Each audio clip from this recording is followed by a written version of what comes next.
Live from London, it's Car-boyz!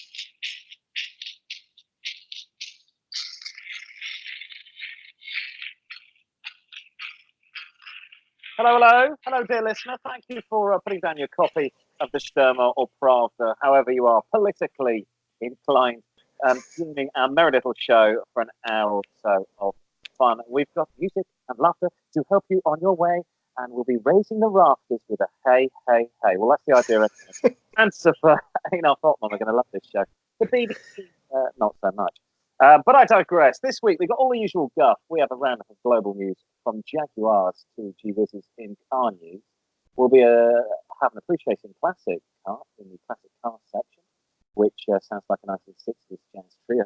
And here they are, the classic car section. Nice. It could be a Reliant Rialto we have on the classic car section, or it could be a Chevy Impala. You'll have to wait and see. We again travel far and wide, bringing you long-forgotten driving roads that are not to be missed in lost highways. And of course, it wouldn't be the car show on your radio without me exposing the contents of my bulging sack for all and sundry to see in the mailbag. Sounds filthy, matron. Do we have to pay Kenneth Williams royalties for that one? I think we do. Oh, okay. Anyway, it's that time of the week where we get to indulge your fancy about owning and driving a long-lost car that you've always dreamed about before we shoot you down in flames and point out all the foibles that mean you really shouldn't buy it and you'll regret it forever. But we'll give you sound advice, I think that should be, in regard to the classic cars. Be, yes. Yeah. As Rich just mentioned, this week we'll be giving you a lowdown on the Volkswagen Corrado. Ooh. Also, we have the ever popular car quiz, which this week is called Top of the Ford Pops, right? Not off. Not to be confused with the TV show of the similar name, which Rich will be asking me questions about best-selling cars in each year, and I'll be trying to answer correctly and win all expenses paid visit to East London's Karachi Fried Chicken. Yep. That's the other KFC shop.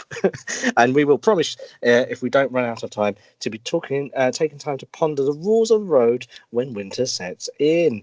I'm Simon Sichuan, and I'm the kind of man that wears denim, and I'm standing on the corner of Winslow, Arizona.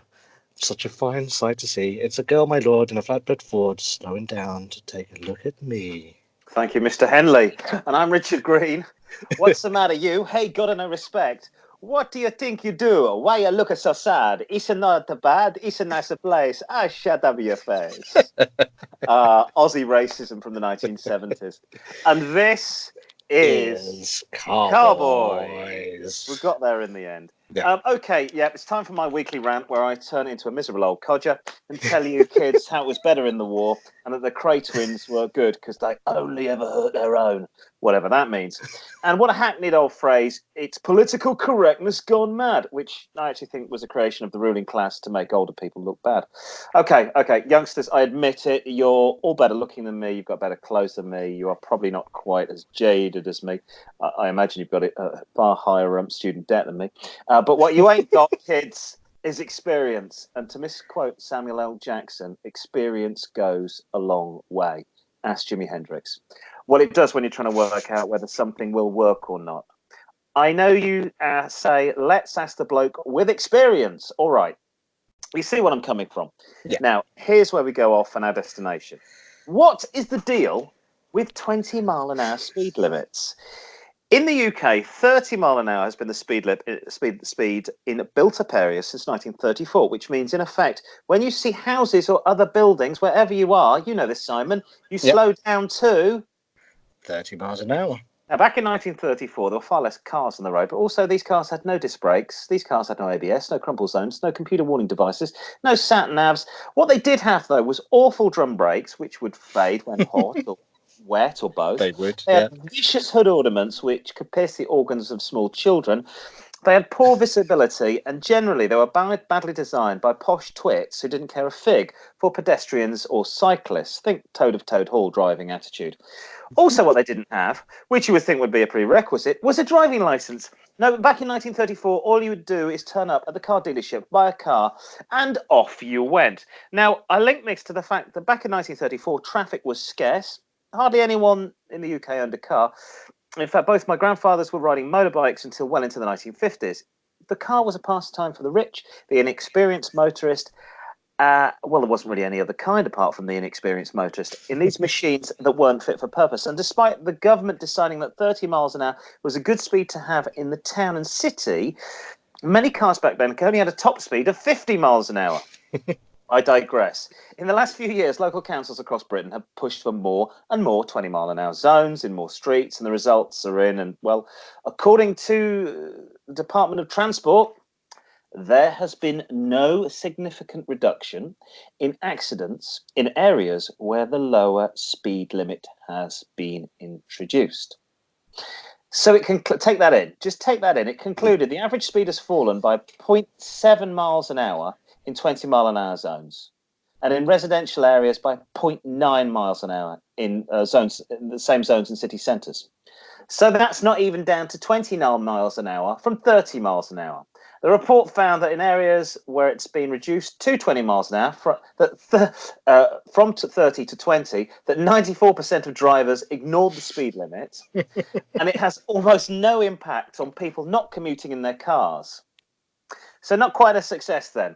Of course, these government pen pushers also failed to take into account that when you reduce the speed, you also increase pollution. So there's people actually trying to help the environment by walking, get even more pollution into their lungs because cars are driving more slowly, hence the higher emission levels. This coupled to the fact that the general public were conned into buying dirty diesel cars by successive British governments, when actually they were just, if not more, environmentally unsound in regards to pollution, both locally and globally. But, and here's where I see light at the end of the tunnel, I think like the Rally Chopper, the Space Hopper, the Pog, the Cabbage Patch Kid, Pikachu, and Frozen, these 20-mile-an-hour limits will eventually become a thing of the past, as they're obviously not working. Either that or Skynet will eventually take over, turn us all into robots, so we obey Big Brother and conform to the new world order. It's just a thought. I nobody pays. They have now introduced in my borough. I live in a secret location I'm not revealing. Nobody pays any attention to them.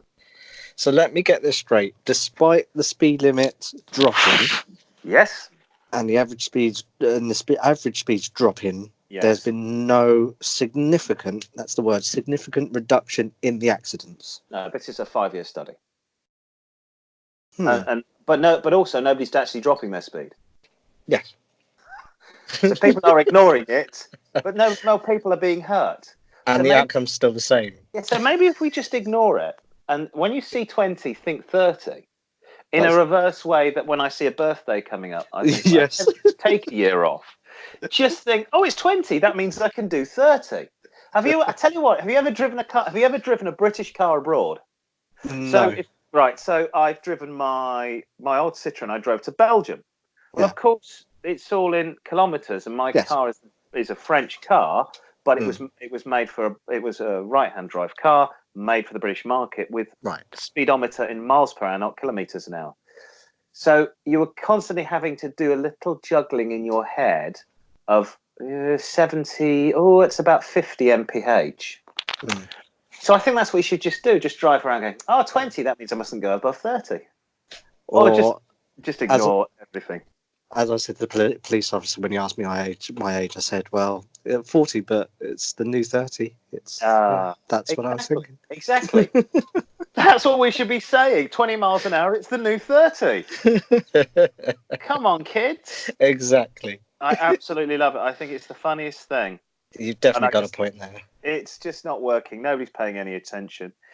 So that's my little rant today. I wonder. I can see people. I've seen the other thing I have seen in our area. I've seen 20-mile-an-hours come in and then disappear when they didn't work. A real busy road near me, which is constantly blocked. It's the main run through to a couple of the towns down here.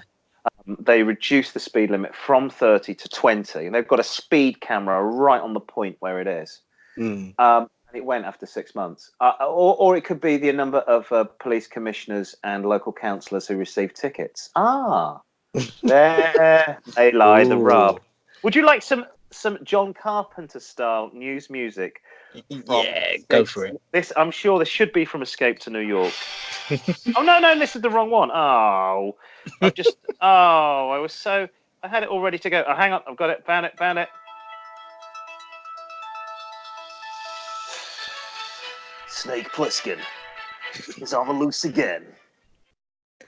Oh.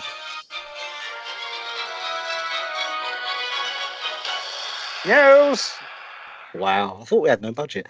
First of all, in ugly concept car news, Suzuki will unveil the Waku SPO. I don't know what SPO means. SPO.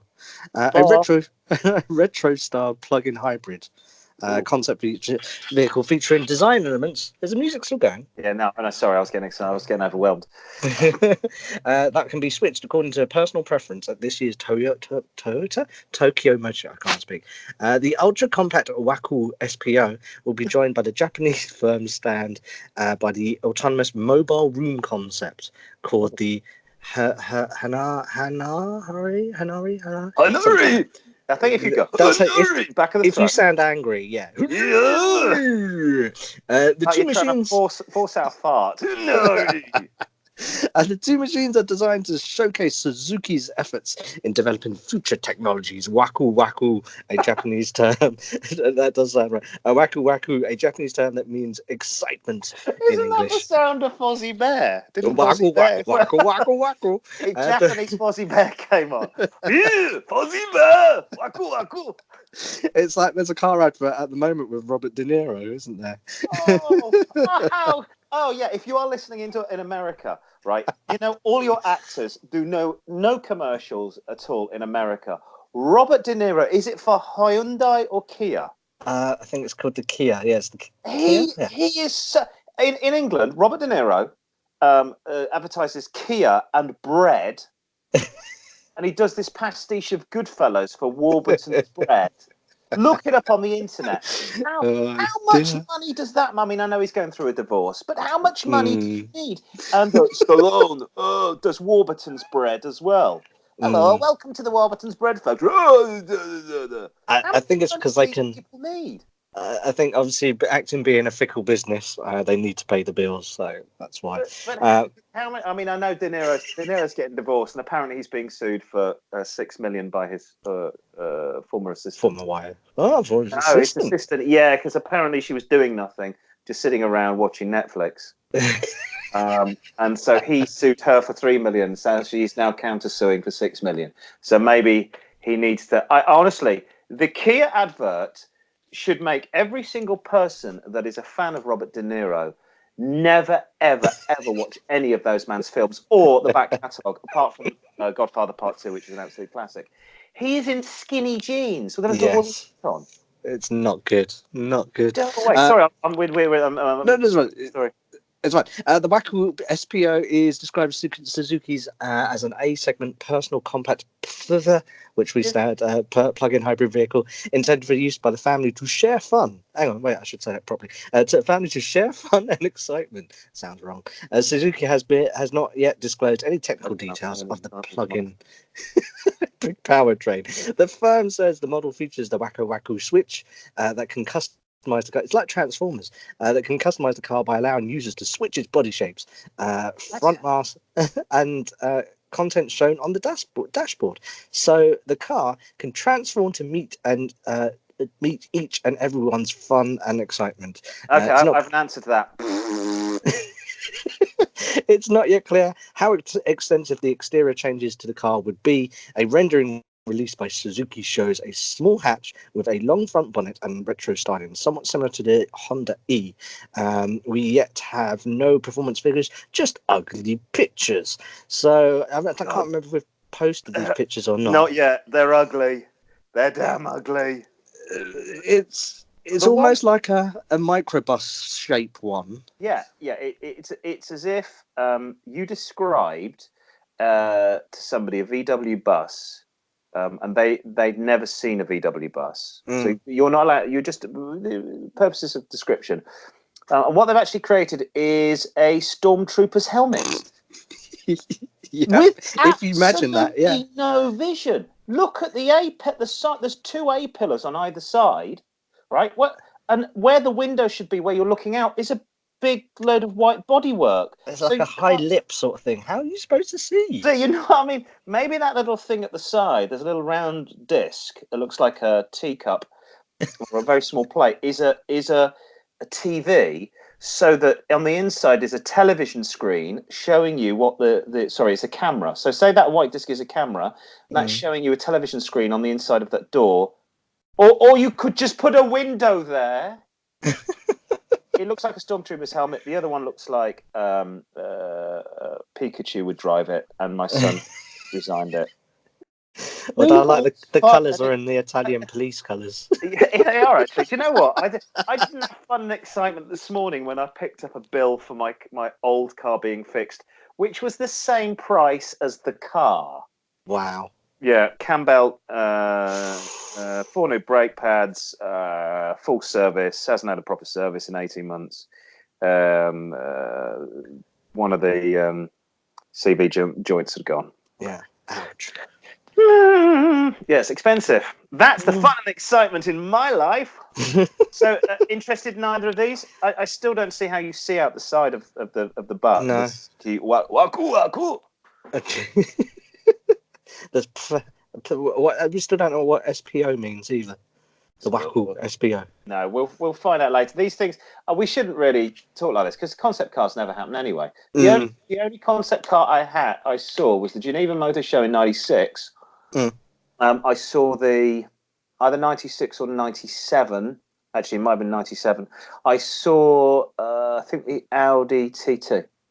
Yeah. Which every kid's designed because it's actually no, easy it wasn't. to draw. I think it was '95.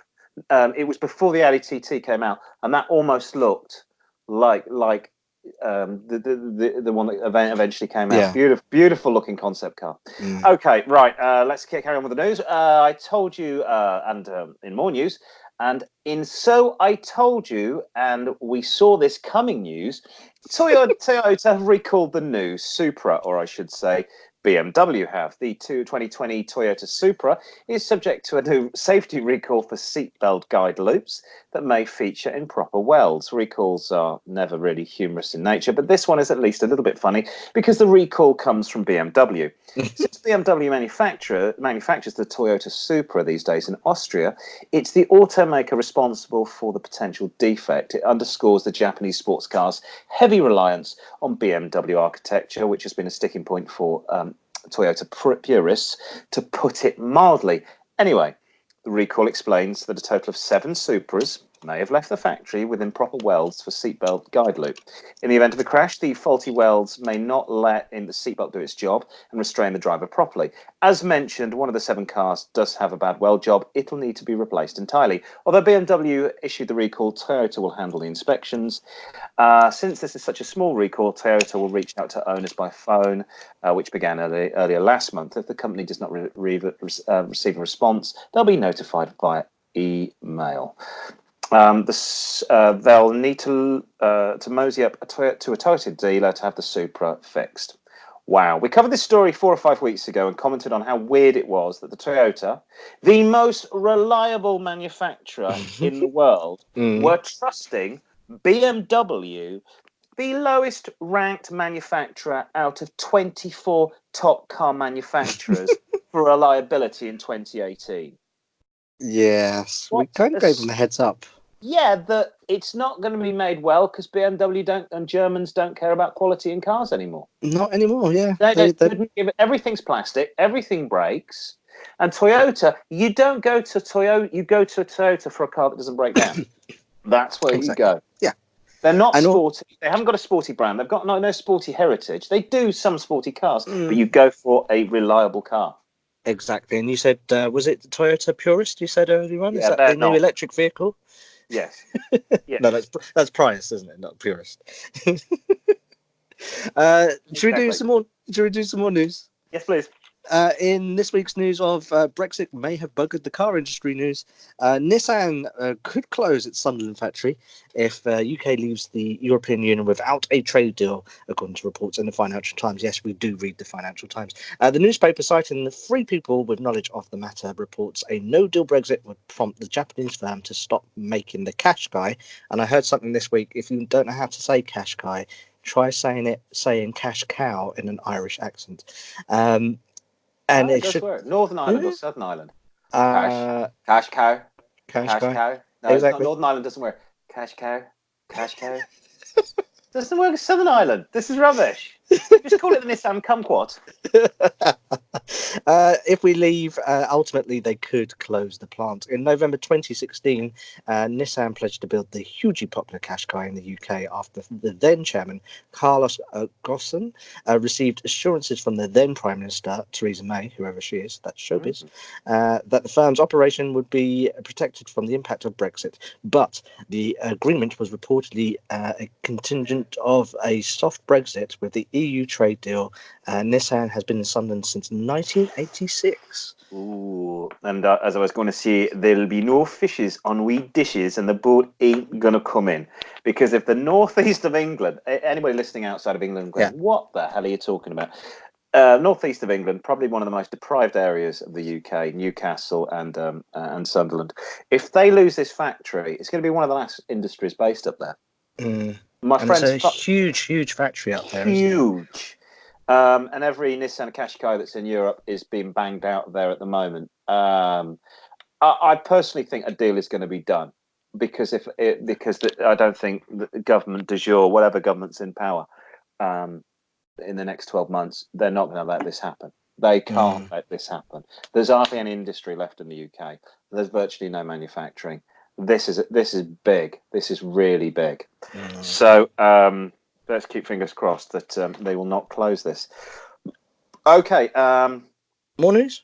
More news? Yes. We've got this one's me. Sorry, I've got the names wrong way around. And in We Won't Hold Our Breath news, UK Chancellor Sajid Javid has outlined a £25 billion road network improvement plan to get underway in 2020 in a speech to the annual Tory party conference. For our American listeners, the Chancellor is like the guy in the UK who looks after the money. The money man. He's not the Prime Minister. The Chancellor in Germany is like the President. The Chancellor over here gets to look after the cash. Now, the scheme is planned to get underway in 2020, making full use of National Roads Fund set aside by Javid's predecessor, Phil Hammond. Further funding, Javid said, will come from taxes and borrowing. First works to be undertaken will include completion of the dualling, which I guess means putting dual bypass of the A66 Trans-Pennine Expressway, which I've been over many years ago, and the A46 Newark bypass, which is one of the most dangerous roads in the UK. The A46 is like death. That's the road that I worked in Nottinghamshire for about 2 years. Right. The A46 is frightening because it's single carriageway. And everybody tries to overtake, and loads of people die there. And you're going into sort of Fenland not quite the Fenland, but you're going into Lincolnshire, and there's lots of big ditches either side. It's a horrendous road. Wow. So they're doing that. They're going to be working on Manchester's Seminster Island interchange. The work is also going to get underway on the A248 trunk road between Cambridge and Milton Keynes, and the often congested A12 in the east of England. That's going to be widened. So a lot of these are roads going across the UK. Great. Yeah. Alongside works to improve drivers, Javid has reaffirmed a commitment to improving British public transport network. Yeah, you won't. Bus services nationwide stand to benefit from £22 million in cash, with £50 million devoted to creating the country's first all-electric bus town or city. Also on the cards, a series of super bus networks, which will lead councils building more bus lanes to encourage service providers to offer more routes. The trial will be held in Cornwall next year. Sorry, 220 million to sort out Britain's public transport problems is literally a piss in the ocean. And 50 million, it's nothing. It's not going to do a damn thing. The transport network in the UK the public transport network is completely knackered because it is all privately owned, or most of it's privately owned. Although, despite the fact it's privately owned, it gets lots of subsidies from government. The only places public transport ever works is when the state is in control and the state owns it. Germany, Belgium, France, Holland, I think Japan. Where it doesn't work, America, Amtrak. It doesn't work. England, where it's privately owned, it doesn't work. And as far as improving the roadworks, how long have they been widening the M1? Oh, How long have they? About 60 miles. Good 10 long years? few years. Yeah, probably. I I'd think say 10 that. years. 50 miles an hour zones all up the M1 as they widen it and improve it. Admittedly, it hasn't been done since it was built in the 1950s, 60s. I was going up there. I was east of England a few months ago. Ended up going up the A1 to get up to the Midlands because I thought I can't be dealing with 50 miles an hour on the M1. There's the most horrid things ever, the 50-mile-an-hour speed limits. Horrid. If you're British, you'll understand what we're talking about. This is when they do roadworks on a motorway. If you're American, you'll go, well, what's this? And they put 50-mile-an-hour limits, even at 3:00 in the morning. So yeah, and if you don't have cruise control as well, you're constantly looking at the screen, your display, your dials to see how fast you're going as well. It is the stupid and pointless thing. Absolute nightmare. It's one of these things that needs to. It's like bus lanes. Bus lanes need to work. Brilliant. Bus lanes, cycle lanes, great. But certain points of the day, they should be just discontinued. 3:00 in the morning, no, bus lane. You can go in there. And if I'm not mistaken, on the M1, there's one stretch. Isn't it about 20 miles worth of 50 average? Probably. 50 is. It's somewhere. It's going up. I've got some relatives in Northampton, and we went up there. Just sat on the M1. 50. I think we went to a wedding in Leeds. I think was 8 years ago, and they're still on there. Talking of and this, please no more cycle lanes. Have you driven on the cycle lane down by the river? No. Down by where embankment is. Well, it's okay if you're coming from the east of London to the centre of London. That's fine. There's 2 lanes. But if you're coming from the centre of London to the east of London, you lose a lane. Now there is 1 lane. And I went on it the other day because I followed the sat nav stupidly, and it took me 2.5 hours to get from West London to East London. And I just sat. This was on a Sunday night. There's no traffic. Sunday night. Absolute terrible little road. Horrific. Right, I think we've got one more story. Dieselgate news. Yeah, Dieselgate news. Where was the show be without Dieselgate news? Proceedings in the largest legal claim in German history have begun in relation to the Dieselgate scandal, with owners seeking compensation for either being missold their cars or for financial losses as a result of altered emissions or lower resale values.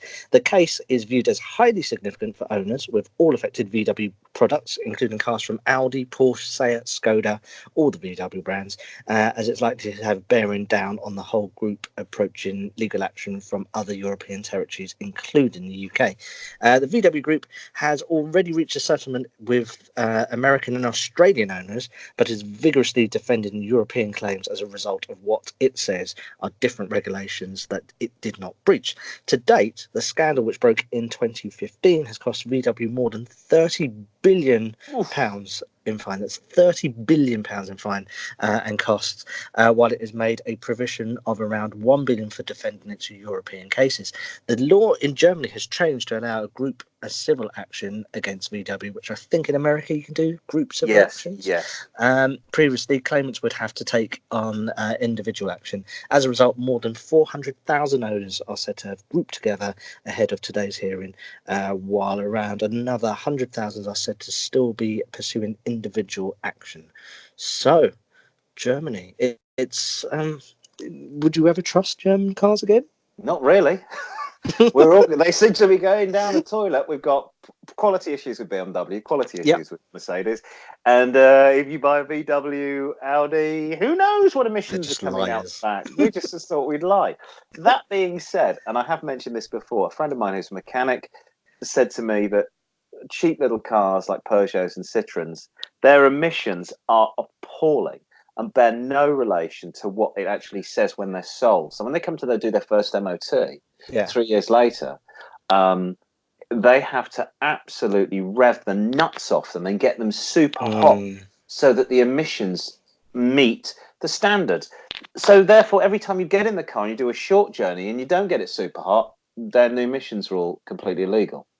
And they don't meet even the MOT yet. So I don't think they're that bad. I think what is bad is them saying to people that, yes, they're very, very environmentally friendly when actually they're not really. Just because something says it's like don't trust a man who walks around in a white long coat calling himself a doctor, because the same looking people also serve you chips from the chip shop. That's true. I never realised that. So don't also trust something that says E and it's blue on the back of the car. Blue EI. Oh, that's definitely environmentally friendly. Now, I used to work in Thailand, and Thailand, engineers in the television and radio industry all wear long white coats in the same way that engineers in England used to wear long brown coats in the 1950s. And the first time I saw one of these guys, I went, "Oh, was he serving chips?" And my mate said no. And he was also wearing a mask, so he looked like a bit like a doctor as well. Yeah. I'm kind of thinking like Dr. Nick from The Simpsons. Hi, everybody! I believe it's time for our classic car selection. It is. Well, we'll be talking a German classic car, but also don't forget later on we've got the letters and we've got the quiz coming up. Yes, yes, we have. And we'll also tell you. It's going to be too late for this week's, but I will give you the email. Email the Car-boyz at car-boyz@outlook.com. Car-boyz@outlook.com. Facebook, we're car-boyz at Car-boyz, 4 Z's at the end. Car-boyz with a Z at Car-boyz, 4 Z's at the end. Twitter, car-boyz at car_boys. Remember, boys with a Z. We'll do those later on. This week, classic car hails from Germany and is a compact 2.2 2+2 coupe. It is the Volkswagen Corrado, and this was introduced in 1988, and it was built by Karmann, the coach builders, until 1995. At the time, it was one of the most expensive VWs produced and was made in response to Porsche's 924, which, if you didn't know, was originally designed to have a VW badge on it. It was going to be a VW. It was a joint project. It was based on the Mark II Golf platform, where it was pretty much identical mechanically, and the same until it's the introduction of the infamous VR6 version, which we'll talk more about later on. The Corrado was hailed by journalists for its design, including flush-mounted windows, active rear spoiler that raised automatically at 60 miles an hour and then lowered at 15. But for the sheer fun factor, there was also a button inside that meant you could adjust the rear wing whenever you wanted to. The original engine lineup was a 1.8 8-valve or 1.8 16-valve, but a naturally aspirated 2-litre 4-cylinder was added to range in the midlife. Now, this car was mostly on sale in Europe, but you would find some examples in North America, and you would also find some as far away as in Japan. The most desirable was definitely when the introduction of the 2.8 12-valve VR6 version was introduced. When translated, the VR6 stood for V in line, which was a total paradox of terms. At the time, in 1992, it produced around 190 bhp, and the VR6 had a wider track and improved suspension, which was taken from the later version of the Golf, bigger wheel arches, and an updated facelift look. But the engine itself in the VR6 has always had a special place in engineering history due to some unique features, which included a 15-degree bank angle like a V6, yet it only had a single cylinder head like a straight six. So it was a remarkable piece of engineering. It was the perfect compromise by having a neat installation as a 4-cylinder, but had all the smoothness benefits of a V6. However, no matter how excellent it was to drive, it was acknowledged as being one of the best front-wheel drive cars ever produced. It had a hard time growing up in the 90s because it was considered too expensive and too hard to insure. If you're going to buy one, what do you need to look for? Well, the Corrado is a car that you should buy on condition rather than mileage. So what this means is the mechanicals are quite strong and solid, as all over-engineered 80s German cars were, none of the stuff that you get now. But look out for the usual rust spots, sunroofs that no longer work. And if you're buying a Corrado in red, check the paintwork, because they didn't come with a clear coat on there. So the paint peeled and they probably turned to pink as well. So parts are also now becoming few and far between, so I'd say choose wisely. I checked online this morning and I found a 93 K plate 2-litre with a whopping 230,000 miles on the clock. That was going for 2,995, but the more desirable 94 M plate VR6 with 130,000 miles on the clock in green could be bought for just £4,995. So I think you'd agree that that wouldn't break the bank either. I can remember these things coming out because my mother worked at an insurance company, and for some reason they gave the whole IT department company cars. Yeah, I don't know why they did it, because the IT department didn't go anywhere. It was just like a nice little bonus. And one of the guys had bought, this would be the mid-90s, early mid-90s, had bought the VR6. And it looked amazing, and it drove amazing. Sounded amazing as well. Always reminded me of a bit like the Lancia Delta Integrale, that sort of style. I don't know whether they rallied it.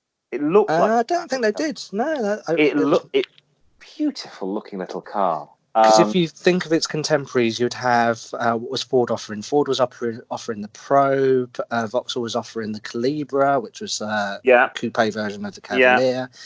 Those sorts of cars were of that time. And I think it was more like a rival to sort of the Mark V Escort, the Cozzy. Yeah. But it was such a cool looking car, and for £5,000, it's pretty iconic. Again, you're right about the rust. I think they did rust, but it's the usual. It's an old VW, so it's going to be reliable as opposed to the new ones, which are also lying to you. Yes. What a fantastic looking car! I do remember looking at those and thinking that is possibly the coolest car I've ever seen in the mid-90s. I don't think you could have a car. And 190 sounds like a rubbish brake horsepower, but back then it wasn't. It wasn't. My old XR3i was only producing maybe 150. Yeah. Right, there we go. Are you ready for some Lost Highways? I think yes. Music to accompany it. Ooh.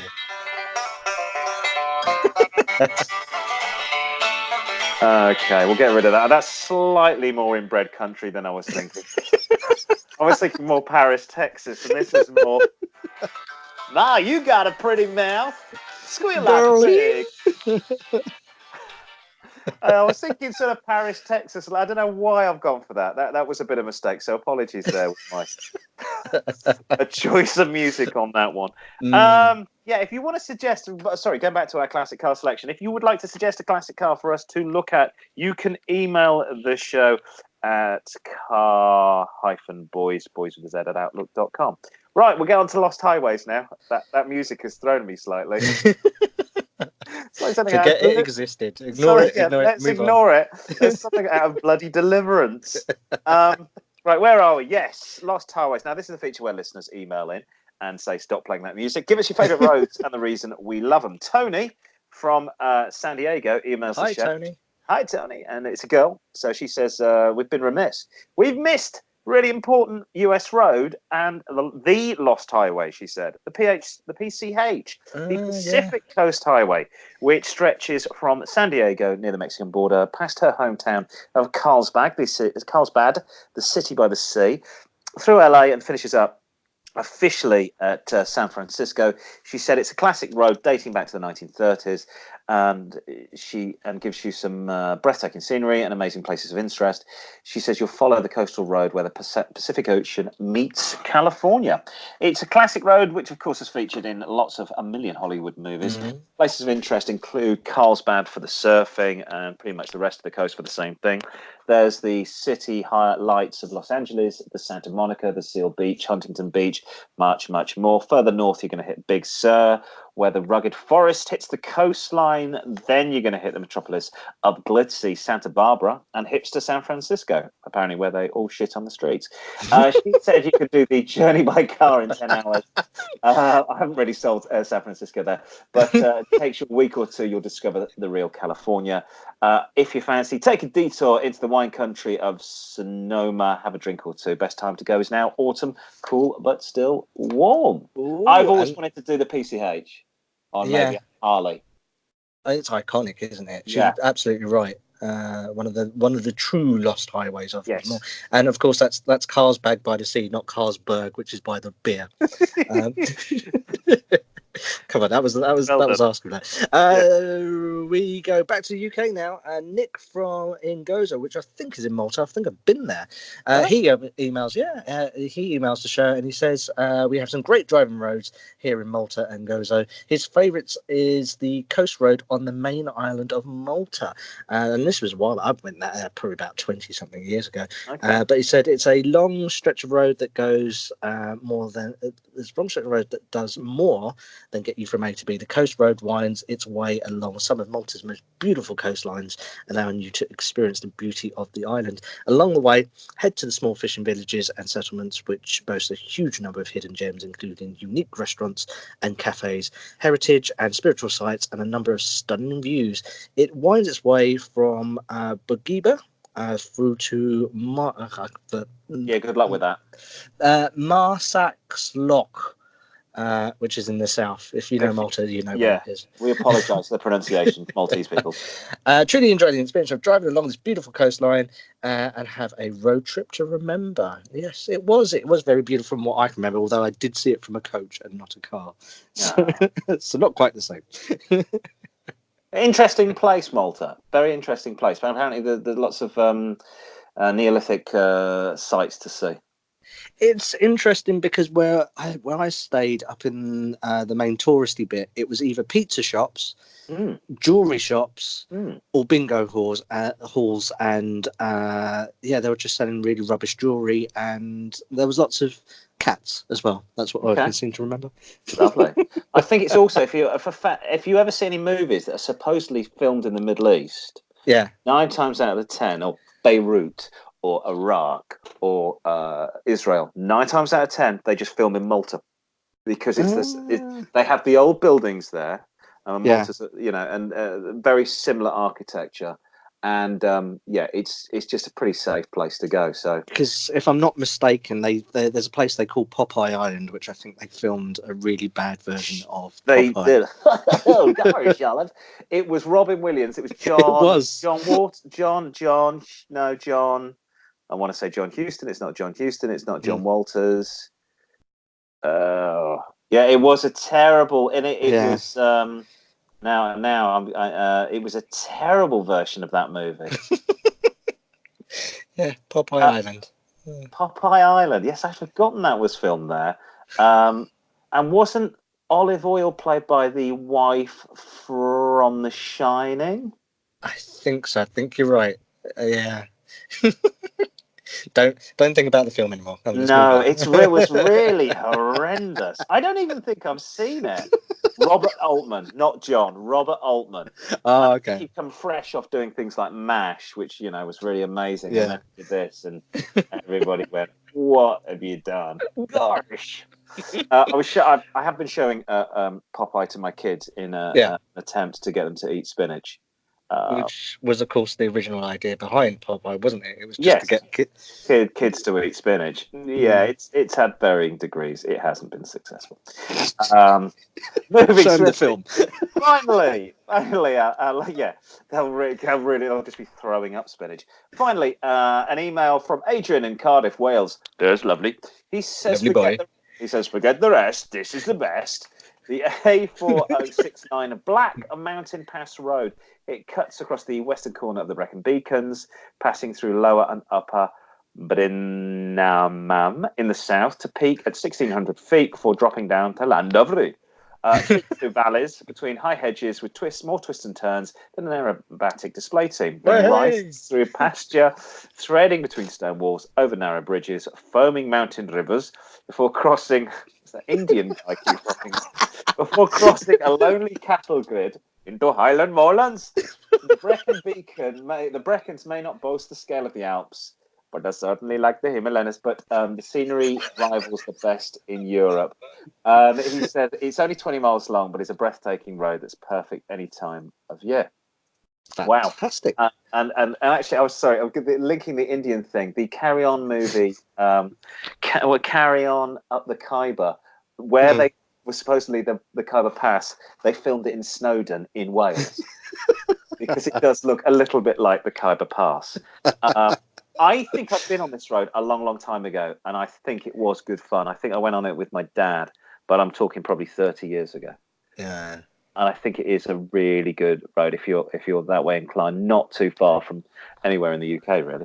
Nice. Right, are you ready for some correspondence? Yes. Car-boyz post-sack is bulging again with mail. And first off, Alan in Newcastle. Howie, Alan. Hope you don't work at Nissan. You might not be working there. Away the lads. Howie, the lads. He said he's bought a 2009 Toyota Land Cruiser, 96,000 miles on the clock, full service history, good tyres, new cam belt. For 28,200, is this a good deal? He says it is immaculate. Well, I guess. Yeah, 10 years old. 10 years old, but it's a Land Cruiser, so they and that's not big mileage. 96 is nothing. I had a look at this, and I had a quick look online. 96 is low. So he's done less than 10,000 miles a year, but it's a low for second-hand Land Cruisers. You get 5 years old ones with 250,000 miles on the clock. Obviously, the mantra is history, history, history. He says it's got it. The engine, it can go up to 300,000 miles plus. Got to be serviced though. You've got to get your cam belts done. But I think it's going to, if that's what you want, it's a 10-year-old car. I've seen 10-year-old Land Cruisers with no rust on them, and they just go and go and go and go and go. So it's a bit like the VR6 that we're talking about. You look for condition rather than mileage. It's all about that. Yeah, I think so. I think you're right. We have an email from Bearded Wonder 156, and he says, "Oh, it is a he, not a she." He says he loves the show, but wants to know more about the most dangerous things that we've ever done in a car, and hopefully it doesn't mean sexually.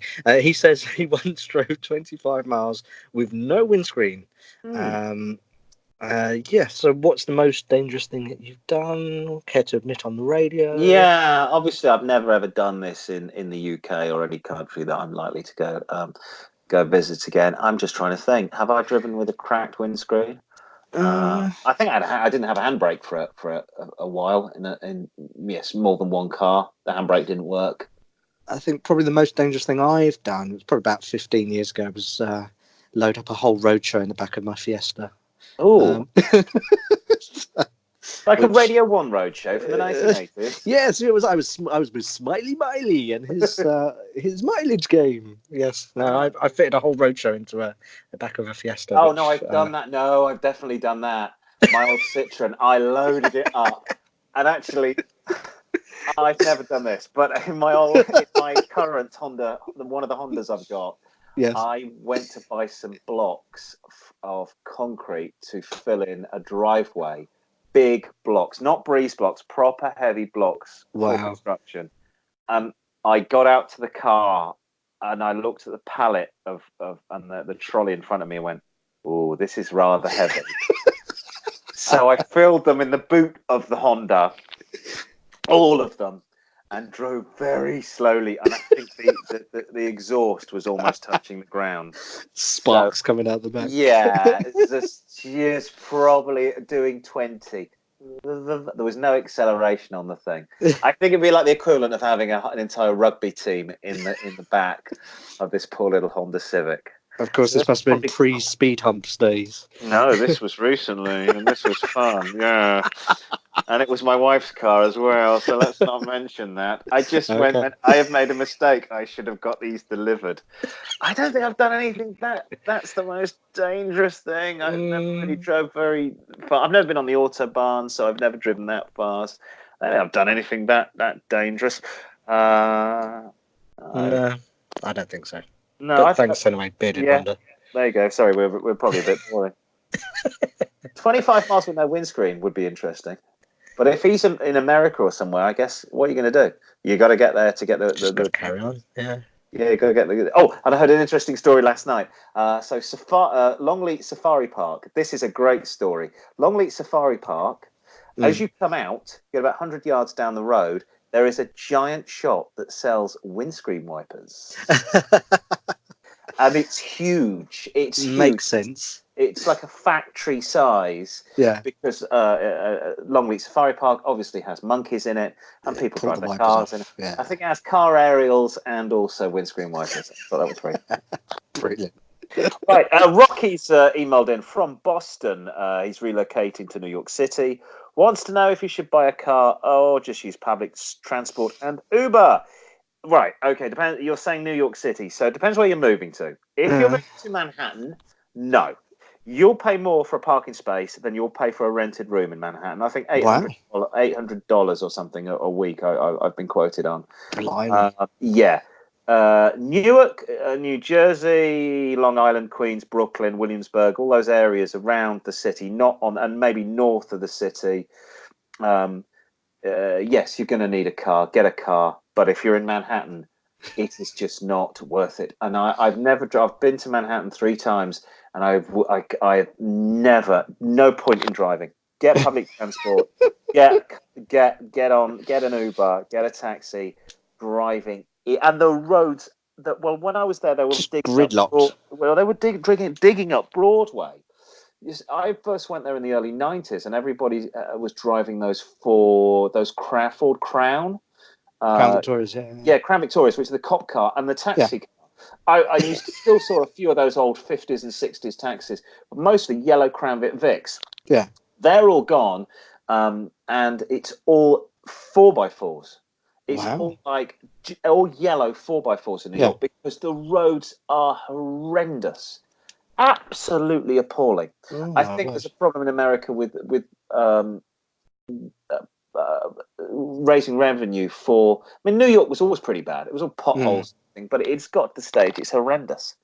And they were, as I said, they were digging up Broadway, and there was just raised ironworks everywhere. I just forget.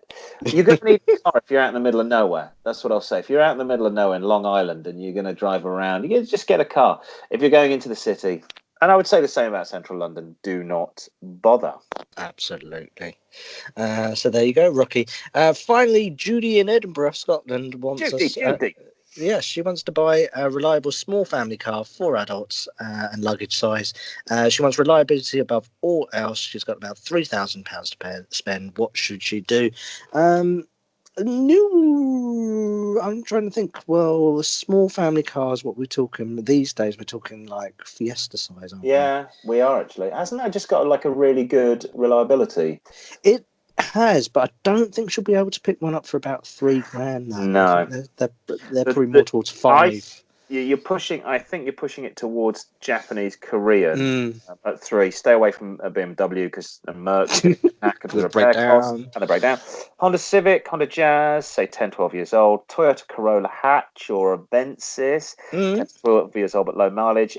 We found a 9-year-old RAV4 on the internet for $3,000 with only 88 on the clock. Full service history. Oh, that sounds good. Obviously, it's a diesel. I don't think there's any diesel restrictions in Edinburgh, and plus, that's a perfect car. You can get rubbish in the back. It's going to be high fuel costs in that, but some RAV4s are pretty reliable, and you can chuck loads of stuff in the back. And Scotland's going to be its own island anyway soon, so it can be its own island. Watch it turn into the Albania of Western Europe is all I can say.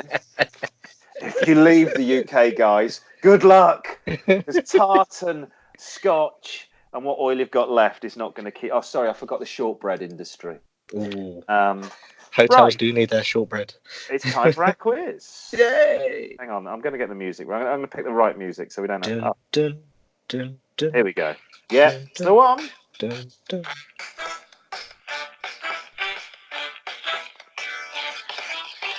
Oh, welcome all to our quiz of the week here on Car-boyz.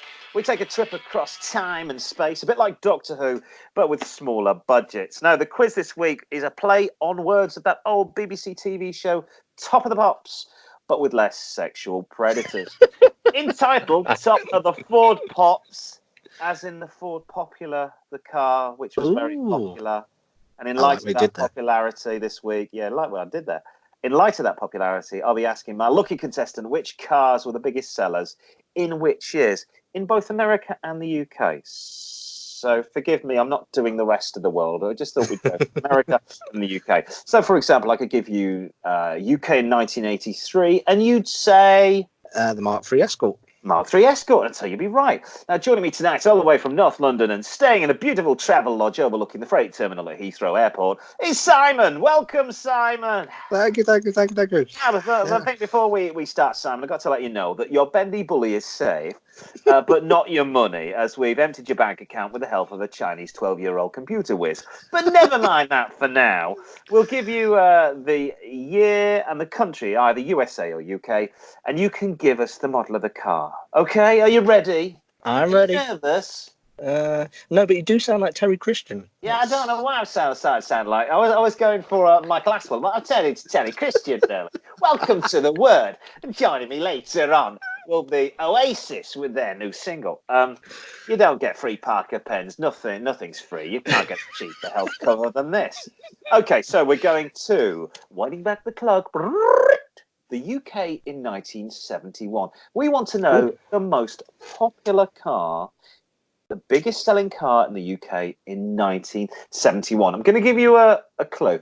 It's a Coke bottle design from America that made it to Britain via the General Motors Group. Coke bottle design. It would be. I'm going to take a stab at this. I'm going to say Vauxhall Viva. Oh, you're correct. Well done. Sold in Europe, the Opel Kadett, the Vauxhall Viva. I was very shocked. Well done. Okay, you're better than I thought. Okay, bing. Question 2. The USA in 1984. The best-selling car in the USA in 1984. There's actually 2 answers. Which would make me think it was something like the Ford Taurus? Well, you're right with Ford. The best-selling vehicle was the Ford F-Series pickup truck, in particular 150, which came in 4 and 6 litre models. Just what you need for cruising around the tight streets of London. The best-selling was the Chrysler minivan in 1984. Very, very shocking. Okay, and we're going on. So that's a bit about UK 1996. UK 1996. And I'll give you a clue. It was a Ford. I'm thinking that. So 96 would have been era of... Mondeo would have come out, but it wouldn't have been the Mondeo. It would have probably been the Mark 6 Escort. Oh, no, I'm afraid. Close, but no cigar. It was the Mark III Fiesta. Okay. Which sold almost 140,000 units. That was the one were the days. What went blobby. Do you remember it went quite blobby? Yes. Yeah. I know the Mondeo only shifted 100,000. Only, I know. Right, turning back the clock of time, 30 years to the USA, 1989. 89. And I'll give you a clue. Think of the movie Black Rain. Black Rain. I'll give you a clue to the origin of this car. It's going to be something. It's going to be Japanese. Oh, there you go. Americans like biggish cars, not necessarily smaller cars. So that would be something like, I don't know, the Accord? Bing! The Honda Accord. Shifting. Go on. 350,000 units. Yes, the Japanese may have lost the Battle of Midway, but they won big in car exports less than 50 years later. 350,000 units. Okay, we'll stay with America for the next question. 1992 to 1996. Car was the biggest selling car in the USA from 1992 to 1996. Car. I'm going to go for a Taurus this time. Bing! You're correct. Yes. The Ford Taurus. The Ford Granada or Scorpio in the UK shifted more units than any other car. 400,000 units in 1996 alone. And we're going to stick with the USA. Okay. Again, for the next question. Between 2002 and 2018, and on track to be in 2019, what is the best-selling car in America? Car. I was going to say it was a pickup, if anything. Oi! Car. Mm, American. mm, No, it's not going mm. to be. Are they Americans conscious of environment? I would know. I'd No, go with it's not going to be prime. Honda Civic. no. Oh, You're right country, wrong brand. The Toyota Camry. The ooh, Japanese executive four-door yeah. saloon is the biggest selling car in America, For how many years? 2002 to 2018. Wow. 2015, they shifted 450,000 vehicles. The Wow. American motor industry is well and truly dead. Okay, but far back in time now, all the way back to 1981 in the UK. 1981. 81. That was the year after Sierra was introduced, so it would be. I'm gonna go for that. Would be Mark III Escort, surely. I'm afraid the Sierra wasn't introduced. It was 1981, and it was a Cortina. It was a Cortina.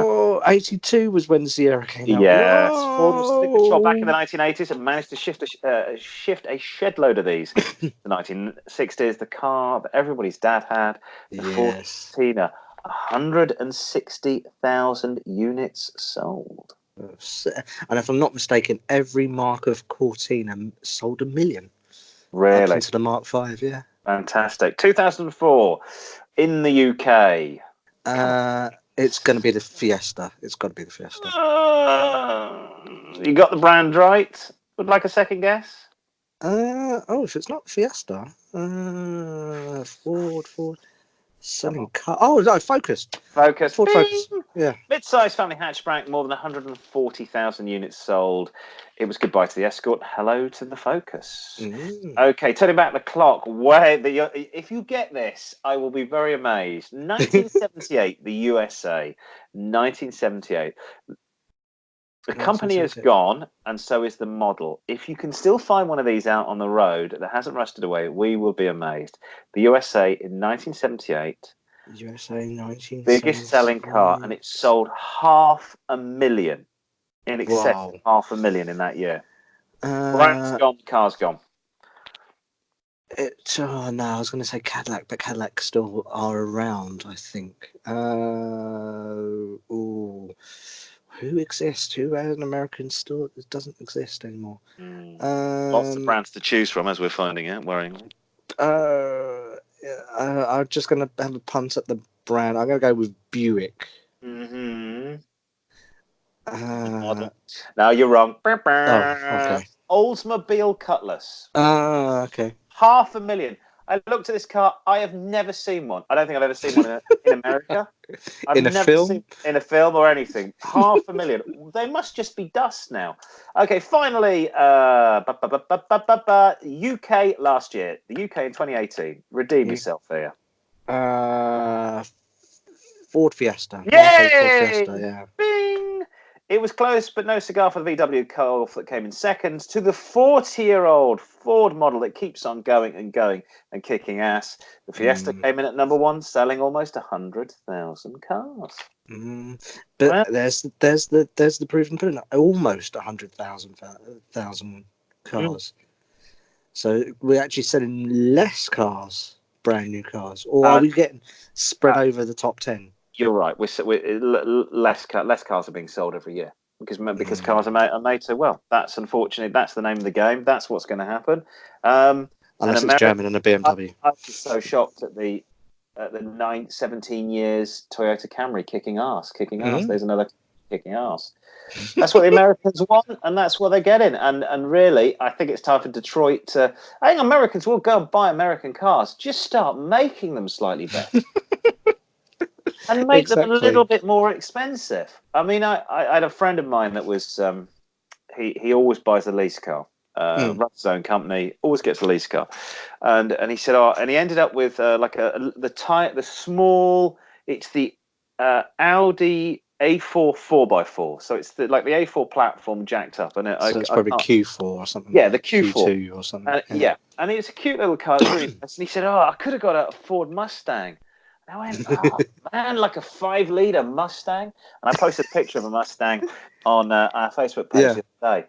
And, they look amazing. And he said, oh, what put you off? He went, I'm going to have to sit in this thing. And he said, the interior is absolutely appalling. He said, it's, it makes this like sound, this sort of like sound when you touch things. Elephant hide. Everything's grey, plastic. He had a look at a demo model, and things were moving, and it creaked, and I don't need this in my life. And he said he got inside the Audi and went, oh, there's luxury, the leather's nice, everything's built, there's bits of metal on it, the plastics feel good. So USA, pick up your game, and you'll sell cars because people want to be seen. I want to be seen in a Ford Mustang. I think that's about it from us this week. We've reached the end of the show. Oh, sorry. You win. No, well, you only you got 50% right, so we'll give you 50% box of Karachi fried chicken to take home with you. It's cold and it was bought last night by myself on the way home, and of course you get a free Parker pen. You can't get cheaper insurance than this. Yes, that's it from us this week. Email the Car-boyz at car-boys with a Z at outlook.com. Facebook, car-boys at Car-boys, 4 Zs at the end. Twitter, we are on car-boys at car_boys. That's about it from us. We'll see you again next time. Get lost, get a life, and do something interesting. Say bye-bye, Simon. Bye-bye, Simon.